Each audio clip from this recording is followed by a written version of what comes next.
जब भी कोई फीमेल पूरी तरीके से जब सेटिस्फाइड हो जाती है तो कुछ मात्रा में लिक्विड निकलता है, लेकिन जब उसके बाद भी अगर आप रिलेशन बनाते हैं, कंटिन्यू करते हैं, बिल्कुल स्लो स्टडी करते रहते हैं, तो उसके बाद भी लिक्विड बॉडी से बाहर आता है और वो कभी कभार बहुत ज्यादा प्रेशर के साथ आता है, जिसको बहुत सारे लोग बोलते हैं कि फव्वारा निकालना। ठीक है, तो वो जो लिक्विड है थोड़ा सा प्रेशर के साथ आता है, किसी किसी में आता है, किसी किसी में नहीं भी आता है। ठीक है, तो उसी को जो आप लोग बोलते हैं ना स्क्वर्टिंग, वो फीमेल्स करती हैं।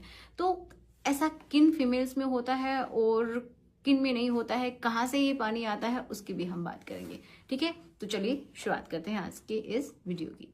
देखिए, जब भी आप देखते हैं कि जो फीमेल जब भी आप रिलेशन बनाते हैं तो एक बार एक स्टेज आती है जिस समय जो फीमेल है पूरी तरीके से सेटिस्फाइड फील करती है, लेकिन बहुत बार क्या होता है कि उसके बाद भी जब मेल करते हैं, देखो मेल की अगर उसका लिक्विड बॉडी से बाहर आ गया है तो मेल उसके बाद नहीं कर पाते, उनको एक ब्रेक चाहिए, आधे घंटे का किसी में होता है ये, किसी में 1 घंटे का, किसी में इससे भी ज्यादा हो सकता है। लेकिन फीमेल्स को बाद में भी आप कंटिन्यू कर सकते हैं अगर उसकी कंसेंट है, तो अगर वो करना चाहती है तो ठीक है, तो वो कर सकती है, ऑब्वियस सी बात है। उसके भी बाद जब आप करते रहते हैं, कंटिन्यू करते हैं, कुछ समय के लिए करते हैं, तो एक और लिक्विड प्रेशर के साथ बॉडी से बाहर आता है, उसी को बोलते हैं फुवारा या फिर स्क्वर्टिंग जिसको आप बोलते हैं। तो ये होता है। अभी कहाँ से आता है उसकी भी बात करते हैं।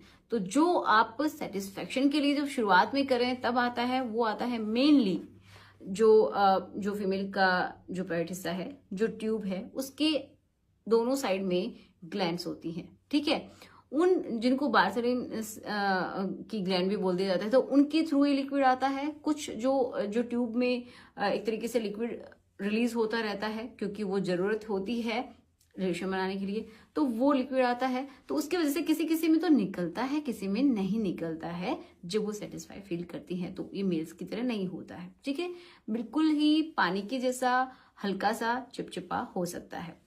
अब देखो, बाद में जो आता है, सेटिस्फेक्शन के बाद में भी आता है, ये बहुत कम लोगों को पता है। ये कहाँ से आता है? तो ये आता है जो जहां से आप रिलेशन बना रहे हैं वहां से थोड़ा बहुत हो सकता है, लेकिन उसके ऊपर एक और ओपनिंग होती है, आपको पता है उसके बारे में, जिससे कि यूरिन पास किया जाता है, राइट? तो उसके अराउंड कुछ ग्लैंड्स होती हैं, वहां से आता है, और उसके ऊपर क्या है? क्लीट है। तो आप ये समझिए कि जो क्लिट है उसके अराउंड और जो कैनाल है जहां से आपका यूरिन बॉडी से बाहर निकलता है, उसके अराउंड